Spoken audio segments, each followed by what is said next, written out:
नमस्कार विद्यार्थियों, मैं सिंबूराम, सहायक आचार्य हिंदी, राजकीय महाविद्यालय अटरू 12। प्रिय विद्यार्थियों, आज हम इस वीडियो में हिंदी साहित्य के अंतर्गत हिंदी साहित्य इतिहास लेखन की परंपरा का अध्ययन करेंगे। हिंदी साहित्य की इतिहास लेखन परंपरा में सबसे पहले गारसा द तासी का नाम आता है। इन्होंने हिंदी साहित्य का इतिहास लिखने वाले प्रथम व्यक्ति हैं। तासी फ्रांस के पेरिस विश्वविद्यालय में प्रोफेसर थे। इन्होंने इस्तेवार द ला लिटरेचर एंदुई ए हिंदुस्तानी नामक ग्रंथ 1839 ईस्वी में इसका प्रकाशन हुआ। विद्यार्थियों, यह विशेष ध्यान रखें, प्रश्न पूछा जाता है हिंदी साहित्य का इतिहास लिखने वाले प्रथम व्यक्ति कौन है, तो आप उत्तर लिखेंगे गारसा द तासी। तासी के ग्रंथ का नाम पूछा जाता है तो इस्तेवार द ला लिटरेचर एंदुई ए हिंदुस्तानी। यह ग्रंथ 2 भागों में प्रकाशित हुआ, जिसके प्रथम भाग का प्रकाशन 1839 ईस्वी में और दूसरे भाग का प्रकाशन 1847 ईस्वी में हुआ। यह फ्रेंच भाषा में लिखा गया है। तासी ने हिंदी व उर्दू के 738 कवियों का अंग्रेजी के वर्ण क्रम के अनुसार विवरण प्रस्तुत किया। कुछ कमियां भी थी इनके इतिहास लेखन में, जैसे इन्होंने कवियों का काल क्रमानुसार वर्णन नहीं किया, काल विभाजन का प्रयास नहीं किया, युगीन परिस्थितियों का विवेचन इस ग्रंथ में नहीं मिलता। दूसरे लेखक शिव सिंह सेंगर, इन्होंने शिव सिंह सरोज नामक ग्रंथ लिखा, जिसका प्रकाशन 1883 ईस्वी में हुआ। यह हिंदी भाषा में लिखा गया। इसमें लगभग 1000 भाषा कवियों का जीवन वृत्त उनकी कविताओं के उदाहरण सहित प्रस्तुत किया गया है। अगले महत्वपूर्ण इतिहास लेखक ग्रियर्सन, इन्होंने the modern vernacular literature of Hindustan नामक इतिहास ग्रंथ लिखा। यह अंग्रेजी भाषा में लिखित है, जिसका प्रकाशन 1888 ईस्वी में हुआ। यह ग्रंथ एशियाटिक सोसाइटी ऑफ बंगाल की पत्रिका के विशेषांक के रूप में प्रकाशित हुआ। सच्चे अर्थों में हिंदी साहित्य का पहला इतिहास ग्रंथ है। प्रश्न पूछा जाता है सच्चे अर्थों में हिंदी साहित्य के पहले इतिहास लेखक कौन है? गियर्सन, और उनका इतिहास ग्रंथ the modern vernacular literature of Hindustan. Hindi साहित्य के कवियों का काल क्रमानुसार वर्गीकरण करने वाले प्रथम व्यक्ति ग्रियर्सन हैं। इन्होंने 16वीं और 17वीं शताब्दी के युग को सर्वप्रथम, जो भक्ति काल है, उसे स्वर्ण युग कहा। काल विभाजन व नामकरण का प्रयास किया। गियर्सन के बाद मिश्र बंधु श्याम बिहारी मिश्र, सुखदेव बिहारी मिश्र और गणेश बिहारी मिश्र, इनका ग्रंथ मिश्र बंधु विनोद के 4 भाग हैं, जिसमें प्रथम भाग का प्रकाशन 1913 ईस्वी में हुआ।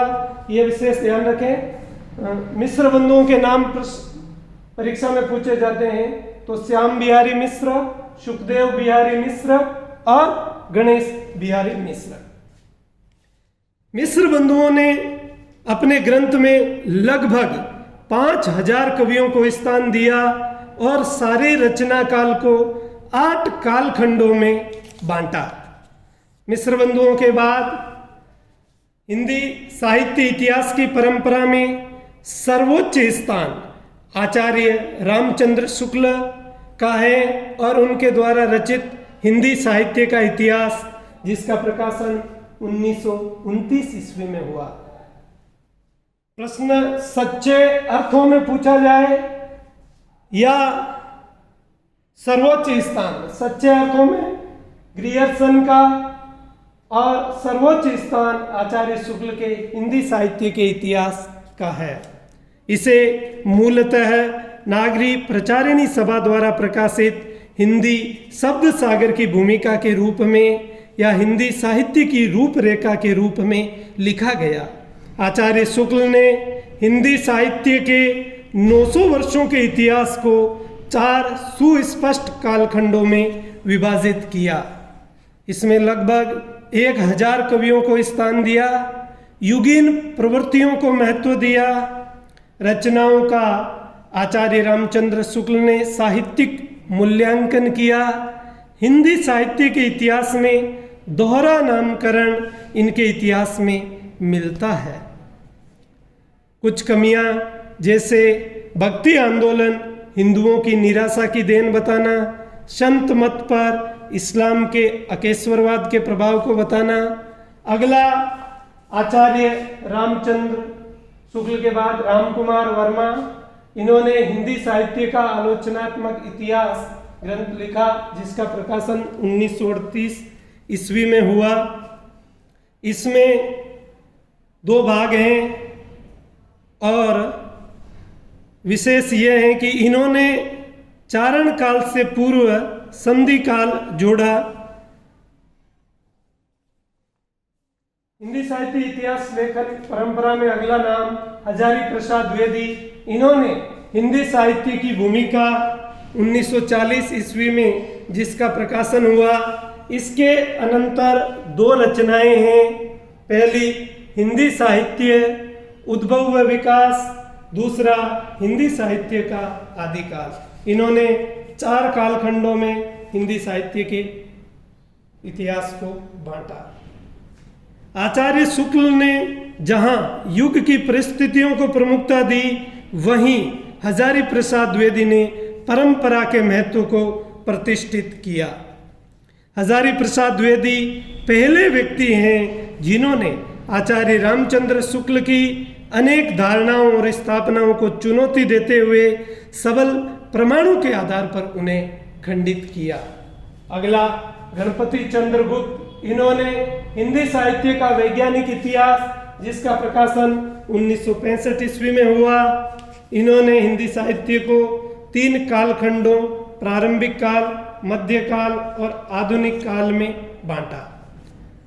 डॉक्टर नगेंद्र द्वारा संपादित हिंदी साहित्य का इतिहास जिसका प्रकाशन 1973 ईस्वी में हुआ एक महत्वपूर्ण ग्रंथ है। इसमें इन्होंने हिंदी साहित्य के इतिहास को 4 सुस्पष्ट कालखंडों में बांटा जिसका हम आगे विस्तार से अध्ययन करेंगे। अंतिम इस परंपरा के प्रमुख लेखक डॉक्टर बच्चन सिंह, इन्होंने हिंदी साहित्य का दूसरा इतिहास जिसका प्रकाशन 1996 ईस्वी में हुआ। इन्होंने भी यह भी एक हिंदी साहित्य इतिहास लेखन की परंपरा का महत्वपूर्ण ग्रंथ है। आचार्य रामचंद्र शुक्ल का जो वर्गीकरण है, इन्होंने हिंदी साहित्य के इतिहास को 4 सुस्पष्ट कालखंडों में बांटा और इन्होंने प्रत्येक काल के दोहरा नामकरण किया।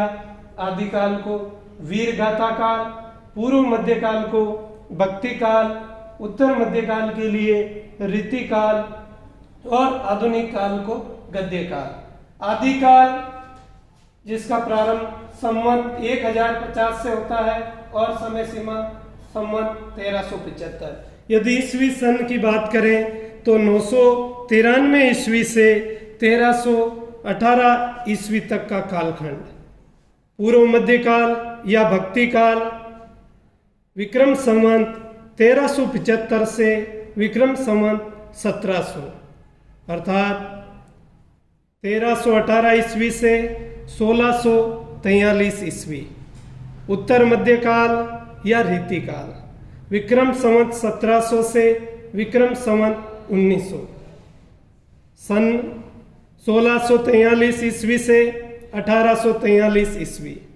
आधुनिक काल या गद्य काल विक्रम संवत 1900 से सन 1843 से। अगला हजारी प्रसाद द्विवेदी का वर्गीकरण। इन्होंने हिंदी साहित्य के इतिहास को आदिकाल, भक्तिकाल, रीतिकाल और आधुनिक काल 4 कालखंडों में बांटा और आदिकाल की समय सीमा 1000 ईस्वी से 1400 ईस्वी, भक्ति काल 1400 ईस्वी से 1650 ईस्वी, रीति काल 1650 से 1850 ईस्वी, आधुनिक काल 1825 ईस्वी से। डॉक्टर नदेंद्र का वर्गीकरण। इन्होंने आदिकाल को 7वीं शताब्दी के मध्य से लेके 14वीं शताब्दी के मध्य के कालखंड को आदिकाल के अंतर्गत रखा। 14वीं शताब्दी के मध्य से 17वीं शताब्दी के मध्य के कालखंड को भक्ति काल के अंतर्गत रखा। 17वीं शताब्दी के मध्य से 19वीं शताब्दी के मध्य तक के कालखंड को रीति काल के अंतर्गत रखा और 19वीं शताब्दी के मध्य से आधुनिक समय तक का काल आधुनिक काल के अंतर्गत रखा।